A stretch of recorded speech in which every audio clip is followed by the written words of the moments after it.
तो laws of motion पढ़ लिया। Yes sir. String is inaccessible, ये पढ़ा है। Yes sir. इसका क्या मतलब होता है? सर इसका मतलब ये है कि अगर स्ट्रिंग वो सिंगल एंड कांस्टेंट रहेगा। सिंगल एंड कांस्टेंट रहेगा। इसका यूज हम जो है वो दो एंड्स की वेलोसिटी में रिलेशन निकालने में करते हैं। Yes sir. तो बताओ कि यहाँ पर अगर वेलोसिटी v2 है और वेलोसिटी v1 है, तो v2 और v1 में क्या रिलेशन होगा इसमें?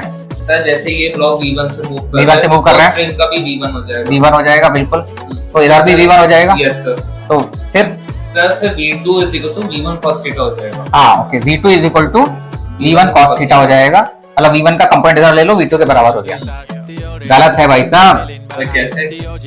क्योंकि स्ट्रिंग के इनएक्सेसिबल होने का मतलब होता है कि both ends of the string will move with same velocities along the length of the string.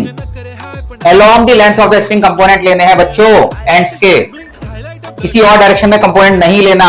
तो इसका मतलब ये जो v2 है इसका कंपोनेंट स्ट्रिंग की लेंथ के अलोंग लिया जाएगा, तो v2 cos थीटा होगा, और इक्वल टू इसका कंपोनेंट इसके अलोंग लेंगे तो v1 आएगा। तो correct result is v2 cos theta equal to v1। और एक चीज और ध्यान रखनी है ऐसे केसेस में, v में तो ये रिलेशन होगा, लेकिन a2 cos theta is not equal to a1। हमेशा a और v में सेम रिलेशन नहीं होगा। व्हाई? बिकॉज यहां पर थीटा इज वेरिएबल। अगर थीटा कांस्टेंट होता तो v और a में सेम रिलेशन हो जाता, लेकिन थीटा वेरिएबल है तो v और a में सेम रिलेशन नहीं होगा। समझ में आया? Yes sir. ऐसे जुड़े रहो हमारे साथ, अच्छी अच्छी चीजें मिलती रहेंगी तुम्हें।